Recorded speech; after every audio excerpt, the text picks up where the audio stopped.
I was a fan of Super Mario 64 ever since I started playing it back in 1996.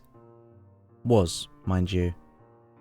I don't think I could play the game again after what just happened to me. Before I tell you what happened though, I should probably tell you about Cody. I used to think I was the biggest Mario fan in the world, but I realized I wasn't even close when I met him. Of all the people I knew who played video games, he was the only one who got Super Mario 64 before I did, buying it on launch day with several months of saved up allowance. All through high school, we were pretty close friends. He didn't have many other friends, but it seemed like he didn't want any other friends either. He seemed pretty nice at first, but I should have taken the clues that something was off about him the day he downloaded a program called Lunar Magic.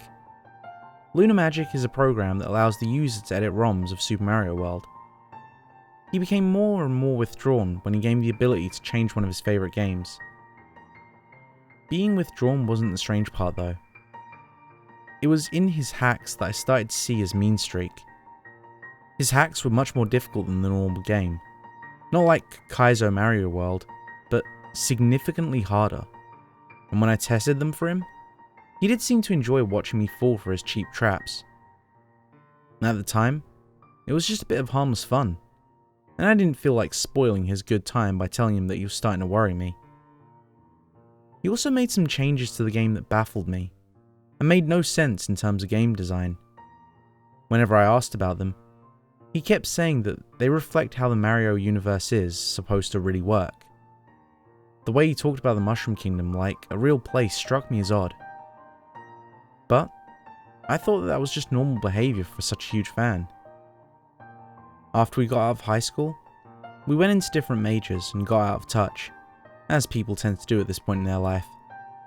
I went into advertising and he went into computer science. His interest in game design and game coding had grown after high school, since it was key to controlling the Mushroom Universe, his term for the entire cosmos surrounding the planet Mario inhabits. While I was studying advertising, I never gave Cody much thought. I enjoyed his company when I was a kid and video games were a huge part of my life, but I had little time for them in college. And the way he talked about games more and more exclusively made him a little boring.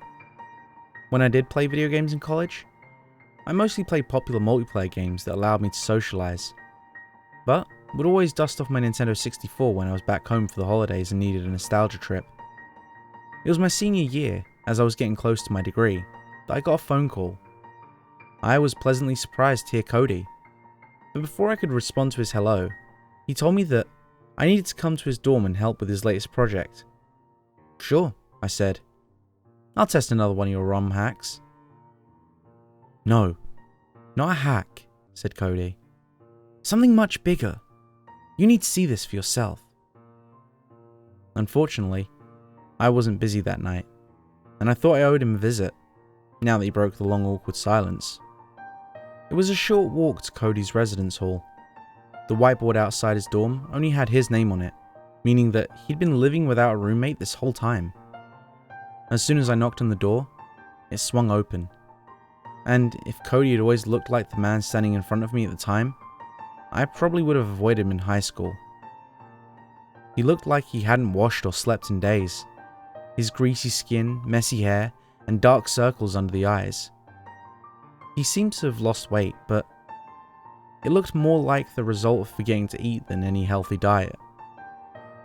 I shuddered a little, but felt guilty for him, since this was an old friend from high school.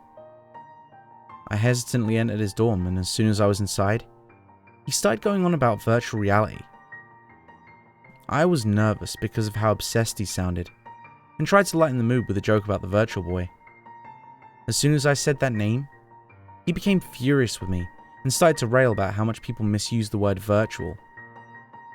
Once he calmed down from his tirade, he asked, "Do you still like Super Mario 64? I answered, "Yes," stammering a little. "I still play it." "Good," he said. "Would you say it's still one of your favorites?" "Yes," I replied, exaggerating a little bit out of a desire not to alienate him. I did beat the game with 100% completion, and even had some fun with glitches after that. But that was back in high school, when I had time for that stuff. Recently, I only played the game when I felt nostalgic, and would just replay a couple of the more memorable levels. Cody walked over to something in the corner that I had somehow managed not to notice until now. It was a large mass draped in cloth, like a work of art at its grand unveiling. I can't say what I was expecting to be under that cloth, but I certainly wasn't expecting the thing I saw as he lifted the fabric. It looked like a dentist chair, with a small desk and computer terminal attached to one side. The desk had a cheap-looking monitor, mouse and keyboard on it, and a small swivel chair in front. Beneath the desk sat a CPU tower and a Nintendo 64 containing the heavily used copy of Super Mario 64 that Cody had owned since it came out. Connecting all the devices was a mess of wires and adapters, like vines growing over each other on a rainforest floor. But none of those were as scary as the dentist chair they were attached to. The chair had some metal restraints. It didn't look uncomfortable to sit in, but it did look hard to break out of. Although the wrist and ankle holders were padded, they were made of thick metal and appeared to latch together electronically. On top of the chair was a helmet that all the other devices were attached to with at least 4 wires. It could cover the entire top and back of my head, and had even more wires dangling out its front, terminating what appeared to be electrodes. "Ready for a glimpse of the future?" Cody asked, sounding more excited than I have ever heard him before. No thanks," I frightfully declined. Cody quickly became even angrier than he was when I mentioned the Virtual Boy. He pleaded for me to sit in that chair, telling me that he couldn't convince anyone else to try his device and all the companies he contacted refused to work with him. I didn't blame them. I got up and tried to walk out too, but Cody ran in front of me, cutting me off and locking the door.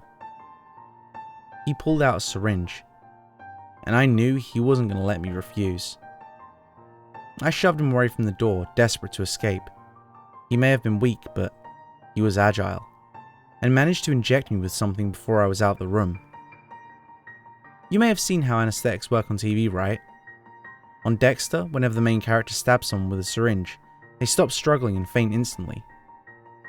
I wish it were that simple. I quickly unlocked the door and ran out into the hall. The needle was still jammed into my arm, and painfully wiggling in the soft moving flesh. I ripped it out as I ran down the hall and sprinted towards the exit. I just made it to the end of the hall when I couldn't feel my legs. I then lost my sense of equilibrium. I fell forward against the door to the stairs. It may have hurt, but at least I didn't fall while I was on the stairs. My bruised face soon became as numb as my legs, as I saw Cody coming up the hall behind me. The resident assistant came out of her room, looked at me and asked what had happened. I tried to call for help, but my numb mouth only allowed a drunken sounding mumble. "Just a typical Friday night," said Cody. "You should see him on New Year's." He leaned in, hoisted my inert arm over his shoulder, and stood me up with considerable effort and carried me towards his dorm. I heard him say, "Sorry for disturbing your sleep," as my vision blurred and faded. That was the last normal thing I remembered before things got really weird. I clumsily stood up and felt weird in a way that I couldn't put my finger on. After my eyes adjusted to a bright light, I couldn't believe what I saw. I was standing outside on a familiar jagged and angular terrain. I nearly fainted when I realized that it was the dirt road leading to Princess Peach's castle. As I examined my surroundings, I realized that the reason I felt weird was because my body wasn't my own anymore. I looked down at myself and realized that I was in Mario's body. I had control over my neck, like in free look mode from the game, but all my other movements were restricted to moves Mario had animations for. I tried to stretch out, but could only stretch with the same motions Mario uses in his idle animations. As I walked towards the castle, I noticed that Mario is shorter than I am, with shorter legs but a faster running and walking speed, which seemed impossible to get used to. If Cody was trying to make the game more simple and intuitive, he didn't do a very good job. Before trying to make any progress through the game, I tried out the jump physics and moves. I was able to do all the jumps Mario did, but was stuck in first person. And actually, I felt every shift in his sense of equilibrium. Precision platforming in this state would be nearly impossible. Trapped in a nearly unplayable version of Super Mario 64, I went to the sitting idle animation and tried to come up with a plan. I considered just trying to get through the game normally, but going through all that in one sitting sounded daunting. I considered abusing the glitches that would allow me to beat the game with 0 stars, but realized that Cody probably would have put some sadistic punishment planned for anyone who'd cheat. Being a hacked game, and a demonstration, I thought that maybe the game would let me out if I just played the first few missions. I steeled myself up, walked through the door to my left, and jumped into the painting that would teleport me to the Bob-omb battlefield. Remembering how Mario flips through the air as he enters this stage, I certainly forgot about it, until I had to go through it. Suddenly tumbling forward in a fetal position left me dizzy and reeling, as the little red Bob-omb gave me the monologue he always does at the start of the level. As he kept talking, I couldn't move or look away from the little guy. It used to be annoying when I was just watching these on screen, but now, the lack of mobility was unnerving. Trying to avoid dizzying jumps and nauseating stunts, I made my way up the hill to the first boss fight. A lot of the hazards were harder to avoid in first person, since I never had to worry about being blindsided by an enemy when I could see the area around my feet. On the other hand, some of the other hazards were easier to avoid, since I didn't have to worry about any objects coming between the camera and my avatar. Estimating how far things were away from me also got much easier. I was able to avoid the normal enemies with ease, although nearly being hit by the chain chomp was one of the most panic-inducing experiences of my life. The parts where I had to avoid the rolling iron spheres were a bit trickier and less easy on my stomach.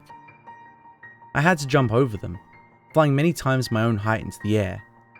With each jump, my real-life instincts would kick in as I fell, telling me that I was about to break every bone in my legs, only to be abruptly silenced when I harmlessly landed with a soft thump and a cloud of dust. I made it to the top, and fought the big Bob-omb with ease. It was just like I remembered it, yet completely different at the same time. The boss was actually imposing that time, as I looked up to him from a first person instead of looking down on him from an overhead camera. As I picked him up, I actually felt the strain of his massive body within my stubby arms. I threw him 3 times, defeated him, and grabbed the star. My vision then faded to white, and I was forcefully ejected from the rippling painting. Unfortunately, I wasn't greeted by an end of demo message, and it looked like the game was planning to go on. I turned around and jumped back into the painting, wondering just how much of the game Cody had remade, and what might happen if I reached the end. As I returned, I saw a giant turtle who wasn't there before.